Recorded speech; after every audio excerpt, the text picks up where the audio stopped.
जय माता दी। मैं आपका सुनु सर। तो आज क्लास 11th का नया चैप्टर स्टार्ट करने जा रहे हैं। बहुत बेहतरीन चैप्टर है। आप क्लास 10th में पढ़े हैं, लेकिन कुछ उसमें ऐसा कंडीशन आ जाता है जो उसको हम लोग कह देते हैं कि यहाँ हल संभव नहीं है, लेकिन उस कंडीशन को यहाँ इग्नोर नहीं किया जाएगा, लेकिन उसका सॉल्यूशन यहाँ किया जाएगा। तो इस वीडियो को पूरा शुरू से लेकर लास्ट तक देखिएगा। और ये क्लास 11th क्लास का मैथ है, जो अगर आप 10th पढ़े होंगे तो बहुत ज़्यादा इसमें सपोर्ट आपको मिलेगा इस क्वेश्चन को सॉल्व करने में। तो चलिए ये चैप्टर स्टार्ट करते हैं। और वीडियो आपको अच्छा लगे तो इस वीडियो को अपने यार दोस्तों में शेयर कीजिएगा, कमेंट्स करके अपनी राय जरूर दीजिएगा। और कोई भी क्वेश्चन आपको पूछनी हो तो स्क्रीन पे जो नंबर दे रहा है उस नंबर पर व्हाट्सअप कर कर अपना क्वेश्चन पूछ सकते हैं। 24 घंटा के अंदर आपके सवालों का जवाब मिल जाएगा। चलिए एक्सरसाइज स्टार्ट करते हैं और ध्यान पूर्वक देखिएगा। आप घर बैठे भी और आसानी से आप मतलब पढ़ सकते हैं मेरे से। चलिए एक्सरसाइज स्टार्ट करते हैं। देखो क्या है, क्वेश्चन है, चैप्टर है द्विघात समीकरण। ठीक है ना। इंग्लिश में हम इसको बोलते हैं क्वाड्रेटिक इक्वेशन। ये द्विघात समीकरण तुम लोग 10th में पढ़े होंगे। ठीक है। ax square plus bx plus c equal 0 इस फॉर्म में रहता है। तो हम लोग जानते हैं एक फॉर्मूला, विवेचक, इसको डिस्क्रिमिनांट,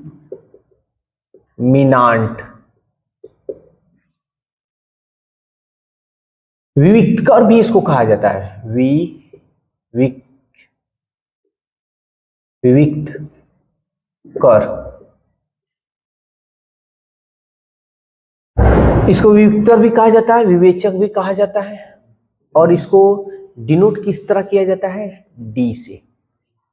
ठीक है। डी भी कहा जाता है। हम लोग डी पढ़े हैं 10th क्लास में, लेकिन इसमें हम डेल्टा भी इसको कहते हैं। या तो डी कहो या डेल्टा कहो। फॉर्मूला क्या हो जाता है? Minus B plus minus under root B square minus 4ac बटा 2a। ये थोड़ा एक मिनट, यहां विवेचक यानी डी या डेल्टा इसको यहां लिख देते हैं। ठीक है। और ये जो फॉर्मूला होता है ये x का मान निकल जाता है। ये हम कब यूज करते हैं? जब हमारा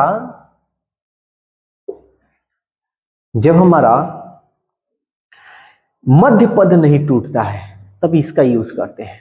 और ये जो डी का और डेल्टा का जो फॉर्मूला होता है, डी या डेल्टा का फॉर्मूला ये वाला हो जाता है, यानी बी स्क्वायर माइनस 4ac।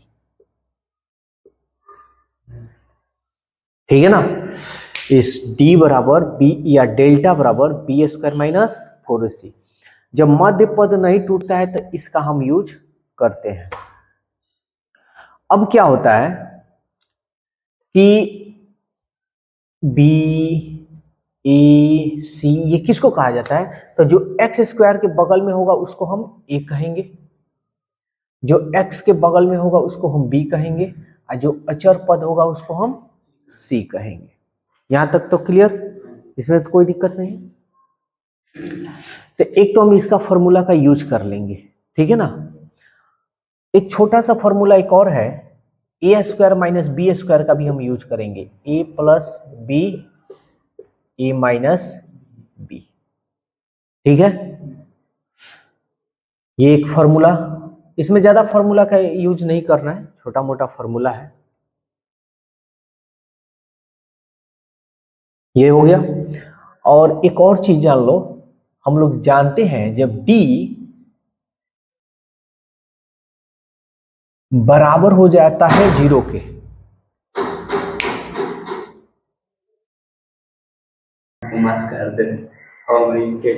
चलो देखो, तो d बराबर 0 होता है तो हम क्या कहते हैं? मूल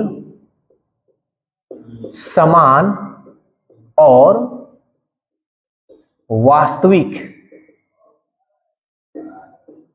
है। कहते हैं ना मूल समान यानी बराबर, समान को ही या बराबर को ही या वास्तविक को, ये दोनों जिक्र हम लोग करते हैं। ठीक है, टाइप 2 आई मीन दूसरा नंबर, डी बड़ा हो 0 से, यानी डी का मान 0 से बड़ा हो यानी प्लस में आए। ठीक है, तो हम कह देते हैं मूल वास्तविक है। ठीक है, तीसरा नंबर, जब d छोटा हो 0 से, समझ में आ रहा है, d का मान 0 से छोटा हो तो हम कहते हैं मूल अवास्तविक। और यही चीज हम लोग 10th में पढ़े हैं कि जब d का मान 0 से छोटा हो, समझ में आ रहा है, जब d का मान 0 से छोटा हो तो उसका मान निकालना संभव नहीं है, हल संभव नहीं है। यही ना, जैसे d का मान अगर माइनस में आ जाए 4, ये वाला इस तरह निकाले, d का मान माइनस में आ जाए तो हम क्या कहते थे कि नहीं हल नहीं होगा। हम लोग बोलते थे ना कि नहीं अभी ये हल नहीं होगा, इसके आगे संभव ही नहीं, ऐसे बोलते थे। लेकिन यही चीज इसमें अब हमको संभव करना है। और अवास्तविक को, इसको हम काल्पनिक भी बोल सकते हैं, काल्पनिक। ठीक है, इंग्लिश में हम बोलते हैं इसी को इमेजिनरी, इमेजिनरी। ठीक है, पाठ हो गया। यानी डी जब 0 से छोटा हो तो मूल अवास्तविक या काल्पनिक या इंग्लिश में इमेजिनरी है। समझ में आया? तो इसी चीज को हम लोग को इसमें पढ़ना है। ठीक है, और ये तो फॉर्मूला तुम लोग जानते ही हो, i² का मान -1 है ना। बस इसमें और कोई फॉर्मूला नहीं है, अब ये खत्म हो जाएगा। ठीक है, तो इसको जल्दी से नोट करो और क्वेश्चन हम बताते हैं, इसको आज फिनिश भी कर देना है। ठीक है,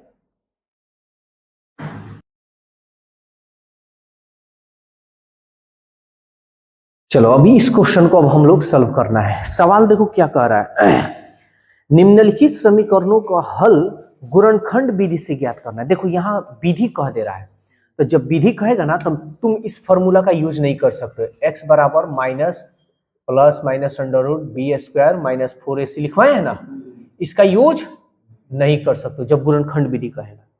अब कैसे इसको निकालेंगे, तो देखो इसको 2 तरीका है निकालने का। ठीक है ना, कैसे, तो ध्यान देना बबुआ, इधर देख लो नहीं तो सपना सुना सुना कर मारेंगे। है देखो, तो फर्स्ट मेथड बता रहे हैं। ठीक है, 2 विधि बता दे रहे हैं। 2x² प्लस से इधर जाएगा तो x² माइनस 3 है, ये बटा में 2, कोई दिक्कत। तो अब हम क्या करेंगे, स्क्वायर को हटाएंगे, तो स्क्वायर जब हटेगा तब तो ये रूट चढ़ेगा। और यही हम 10th क्लास में क्या बोलते थे कि रूट में माइनस नहीं होता है, लेकिन यहां हम इसका सॉल्यूशन करेंगे। चलो देखते हैं, x बराबर 3/2 लिख देते हैं। अच्छा, माइनस का मान अभी ना बताए हैं, i² का मान, i² का मान -1 होता है जी। तो ये माइनस की जगह पर हम क्या i² लिख देते, क्या जाता है, कुछ नहीं जाता है। तो x बराबर, और एक और चीज हम बताए हैं कि जब स्क्वायर हटाते हैं तो प्लस माइनस न चढ़ाते हैं जी। तो ये हमारा प्लस माइनस, तो ये हमारा रूट में हो जाएगा 3/2, i क्या होगा, रूट से बाहर हो जाएगा। तो इसलिए i² रूट से बाहर, स्क्वायर जब हटेगा तो रूट से बाहर ना निकल जाएगा। तो मन करे तो तुम आंसर यहां दो, और नहीं तो x बराबर एक बार प्लस लिख दो 3/2 i, और एक बार माइनस लिख दो 3/2 i। समझ में आया? तो ये पहला तरीका था। सेकंड भी मेथड देख लो, अगर मान लो कि अच्छा लगे तो, लेकिन ये सबसे बेस्ट है, हम तो यही कहेंगे। यहाँ देख लो 2x² प्लस 3 इक्वल 0 है ना। अब हम क्या करेंगे 2x², अच्छा हम कहें कि हम दोनों को रूट में चढ़ाना चाहते हैं, स्क्वायर चढ़ाना चाहते हैं, तो तुम क्या कहोगे कि सर क्या कीजिए ना, इसको रूट कर दीजिए, इसको x कर दीजिए, स्क्वायर कर दीजिए ना, तो जब स्क्वायर हटेगा तो हाई रूटवा से बाहर निकलेगा क्या, x² ये हो गया। हाई प्लस है तो यहीं रहने देते हैं, 3 एक बार लिख देते हैं इसको 0।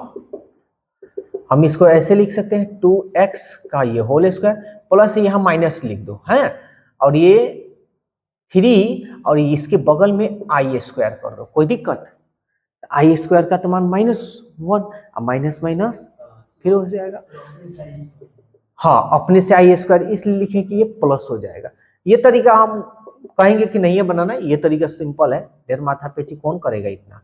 तो 2x का ये होल स्क्वायर, इसको अब रूट में, ये रूट में नहीं है, इसको रूट में हम चढ़ाकर i का पूरा होल स्क्वायर करें तो कोई दिक्कत है, बस इसको हम सॉल्व कर सकते हैं। ये देखो a², ये हो गया b², तो a प्लस b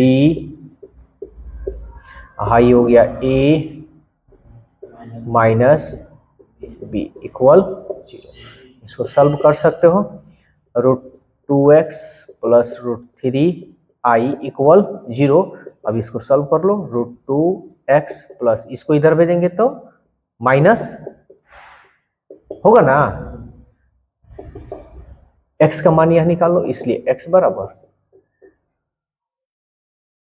3√2 और i है तो i, एगो ये हो गया। अब फिर ये वाला ले लो,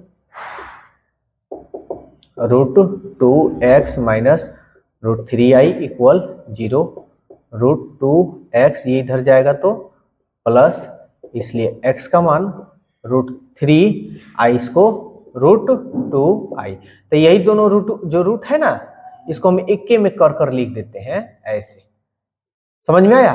तो ये हो गया, तो हम ये सजेशन कहेंगे कि इस तरीका से, ये ढेर माथा पेची कौन बुजुर्ग करेगा, ये वाला बेस्ट है, ये शुरू से करते आए हो इसलिए ये आसान लगेगा, ठीक है। तो इस तरीका से बनाना।